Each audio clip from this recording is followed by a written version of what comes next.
Hi friends, ఈరోజు మళ్ళీ మీకోసం దోసకాయ పచ్చడి చూపించబోతున్నానండి. సూపర్గా ఉంటుంది, ట్రై చేయండి. నాకు తినాలనిపించి చేస్తున్నాను. ఈ పచ్చడి మీరు ట్రై చేయండి. రోటి పచ్చడి అనమాట. దోసకాయ అంటే ఇష్టం ఉండదు చాలామందికి. ఇలా పచ్చడిలా చేసి పెట్టండి, అసలు ప్లేట్ మొత్తం ఖాళీ చేస్తారు. అంత బాగుంటుంది. నాకు చెప్తుంటేనే నోట్లో నీళ్ళు వచ్చేస్తున్నాయి. ఇంకా ప్రాసెస్, ఇంగ్రీడియంట్స్ చూసేద్దాము. నా వీడియో నచ్చితే లైక్ చేయండి, షేర్ చేయండి ఫ్రెండ్స్. పచ్చడి ఎలా వచ్చిందో కామెంట్స్లో చెప్పండి. ఇప్పుడు పచ్చిమిర్చి, టొమాటో చూపిస్తున్న విధంగా తీసుకోండి. పచ్చిమిర్చి, టొమాటో, ఇంకా స్పైసీగా ఉంటే కాస్త తగ్గించుకోండి. పచ్చిమిర్చి, దోసకాయ ఒకటి, నార్మల్గా ఉంటే అన్నీ సరిపోతాయి. ఎందుకంటే దోసకాయ పుల్లగా ఉంటుంది కాబట్టి. మీరు కావాలంటే స్పైస్ తక్కువ తింటే తగ్గించేసుకోండి, ఇబ్బంది ఏం లేదు.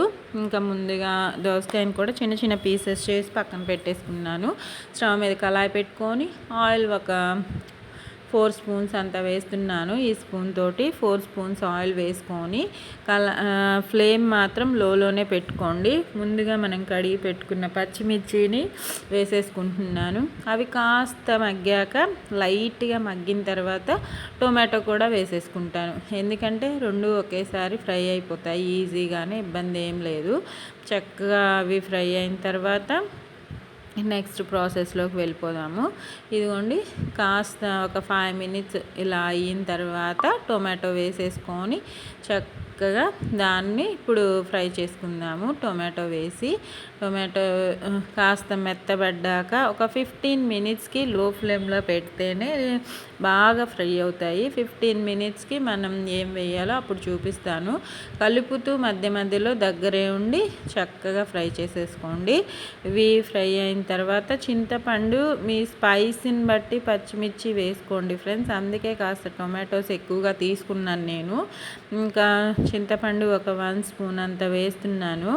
వేసేసుకొని అది కూడా ఒక 3 మినిట్స్ కలుపుతూ ఫ్రై చేసేసుకుంటే అది కూడా లైట్గా పచ్చివాసన పోతుంది.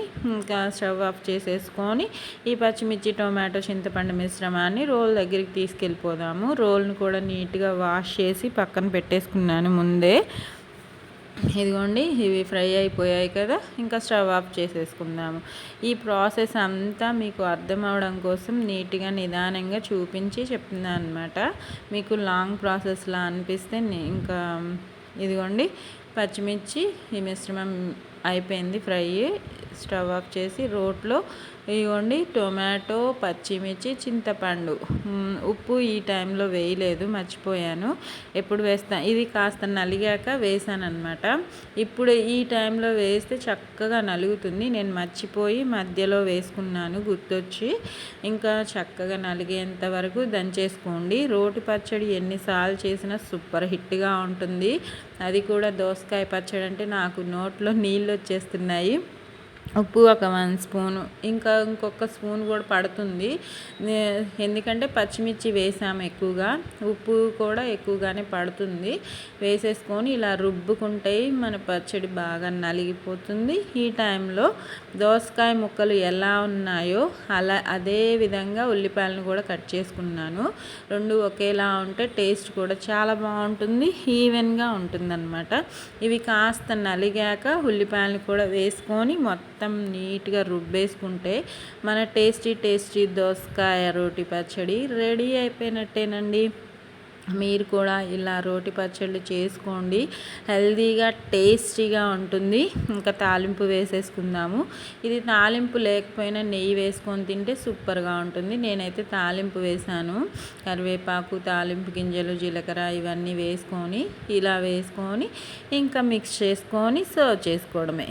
అది కూడా దేనితోటి చెప్పండి, వేడి వేడి అన్నంతో సర్వ్ చేసుకుంటే సూపర్ హిట్గా ఉంటుంది. ట్రై చేయండి, నచ్చితే లైక్ చేయండి. నా వీడియోకి సపోర్ట్ చేస్తూ సబ్స్క్రైబ్ చేసుకోండి. చూపించిన విధంగా చేసుకోండి, తినండి, ఎంజాయ్ చేయండి. Bye friends.